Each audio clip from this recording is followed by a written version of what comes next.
یا الہی ہر جگہ تیری عطا کا ساتھ ہو اللہ اللہ اللہ۔ اعوذ باللہ من الشیطان الرجیم، بسم اللہ الرحمن الرحیم۔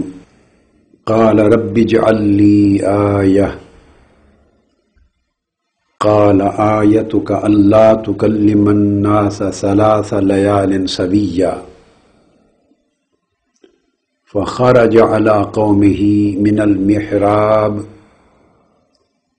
فأوحى إليهم أن سبحوا بكرة وعشيا وقال الله تبارك وتعالى فكلي واشربي وقري عينا فإما ترين من البشر أحدا فقولي إني نذرت للرحمن صوما فلن أكلم اليوم إنسيا صدق اللہ مولانا العظیم۔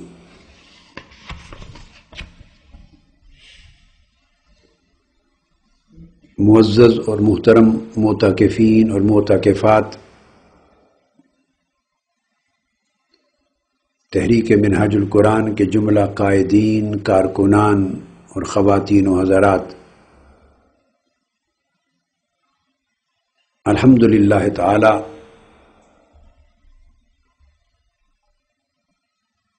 آج عشرہ اعتکاف کا آپ کا پہلا دن ہے۔ آج کی جو نشست ہے اس میں میری گفتگو کا موضوع ہوگا الصمت۔ الصمت سکوت کو کہتے ہیں، خاموشی کو کہتے ہیں۔ آپ کو یاد ہوگا کہ کل جب میں نے استقبالیہ کلمات عرض کیے تو میں نے اس بات پہ بڑی تاکید کے ساتھ آپ کی توجہ مبذول کرائی کہ آپ چونکہ اعتکاف میں ہیں اور اعتکاف ایک خلوت ہے، اور خلوت کا پہلا تقاضا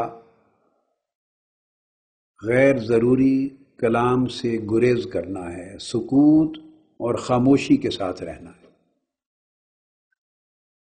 تین چیزیں خلوت اور اعتکاف کے سکوت کو، صمت کو، خاموشی کو نہیں توڑتی۔ ایک اللہ کے ذکر، اس کی عبادت، قرآن مجید کی تلاوت، درود پاک اور دیگر جو اللہ رب العزت کے ذکر کے باب میں آپ کی زبان کھلتی ہے تو وہ صمت میں، خاموشی میں ہی شمار ہوتی۔ دوسری دین کی تعلیم و تربیت، جو قرآن مجید کے حکم امر بالمعروف اور نہی عن المنکر کے تابع، یعلمہم الکتاب والحکمہ، اس کے لیے آپ کلام کر سکتے ہیں، سن بھی سکتے ہیں۔ اور تیسری، اگر انتہائی ضروری حاجت ہو، اس کو پورا کرنے کے لیے گفتگو کی جائے، حاجت اور شرعی ضرورت کو پورا کرنے کے لیے جہاں اشد ضروری ہو، تو اس کلام سے بھی آپ کا سکوت اور آپ کا صمت نہیں ٹوٹتا۔ یہ تین استثناء ہے۔ یہ بات میں نے کل بتا دی تھی اور یہ عرض کیا تھا کہ آج کے لیے پہلی گفتگو خاموشی کے موضوع پر ہوگی۔ سکوت کیا ہے، اس کی برکتیں کیا ہیں، اس کے آداب کیا ہیں، اس کے روحانی فوائد اور ثمرات کیا ہیں۔ اور یہ صمت اور سکوت اور خاموشی، اس کا جو درس ہے، اس کا اطلاق آپ کی زندگی میں دو طرح ہوگا اور دو طرح ہونا چاہیے۔ ایک تو دوران اعتکاف، جب آپ خلوت میں ہوں، اعتکاف میں ہوں.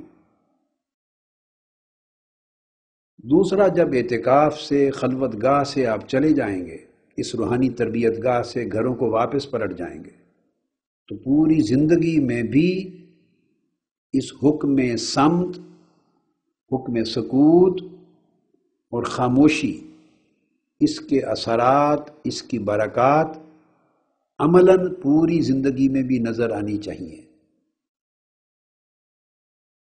اس کی اہمیت کا اندازہ آج کی گفتگو سے انشاءاللہ تعالی آپ کو ہوگا.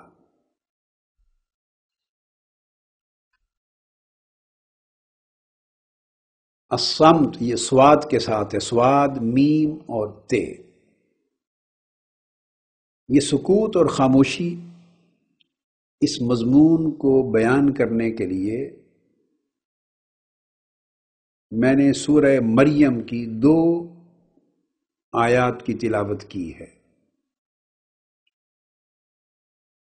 یہ یاد رکھ لیں کہ یہ آپ کے 10 روزہ اعتکاف کا وہ سبق ہے جسے ایک لمحہ کے لیے بھی آپ نظر انداز نہیں کر سکتے.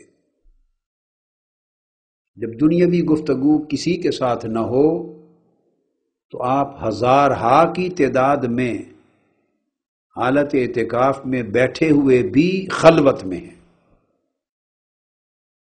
کیونکہ آپ کا دنیا کا شغف تو چھوڑ کے ہی آ گئے تھے. گھر بار، تجارت، کاروبار، بیوی بچے اور دیگر مشاغل حیات تو چھوڑ کے پہلے ہی آ گئے تھے. یہاں جب اعتکاف میں بیٹھے تو ہزارہا کے اجتماع میں آپ کا بیٹھنا آپ کو اس لیے ضرر نہیں دے گا، نقصان نہیں دے گا کہ کوئی شخص 10 دن میں کسی دوسرے شخص کے ساتھ دنیاوی گفتگو میں ہم کلام نہیں ہے. لہذا وہ جلوت بھی خلوت ہی رہے گی. اس کو خلوت در انجمن کہتے ہیں، جلوت میں خلوت کہتے ہیں. صوفیاء کرام اور اولیاء کرام اس ہجوم کو بھی خلوت کہتے ہیں جس میں بندے کا من، اس کا قلب، اس کا باطن، اس کا سر ہجوم قلب سے جدا رہے اور راغب الی اللہ رہے اور زبان دنیا کی گفتگو سے پرہیز میں رہے. تو اس شخص کے لیے یا ایسے معتکفین اور خلوت گزینوں کے لیے وہ ہجوم نہیں ہے، وہ اجتماع نہیں ہے، وہ جلوت نہیں ہے، اس کی خلوت برقرار رہتی. اب قرآن مجید نے اس مقام پر حضرت زکریا علیہ السلام پر اپنے انعام کا ذکر فرمایا. جب انعام کا ذکر کیا تو انہوں نے اللہ رب العزت سے اس انعام خاص پر نشانی طلب کی.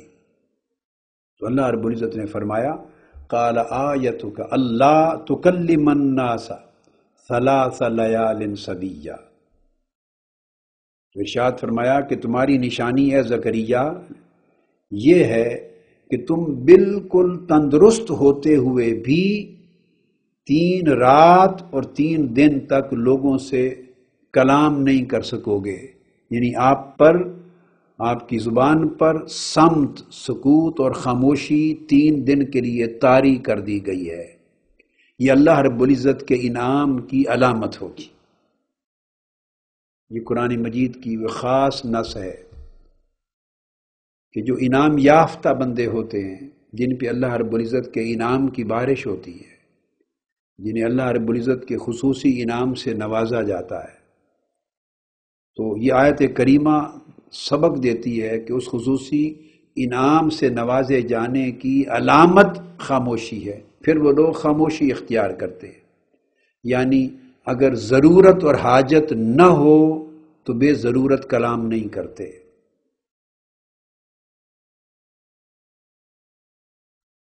اسی طرح پھر ارشاد فرمایا فخرج علی قومہ من المحراب.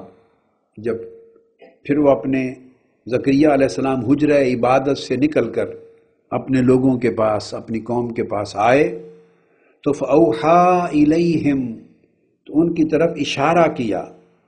اور انہیں سمجھایا ان سبحوا بکرتم و عشیہ کہ تم صبح و شام اللہ کی تسبیح کیا کرو، کہ لوگوں کو صبح و شام اللہ کی تسبیح کا حکم دیا اشارے کے ساتھ۔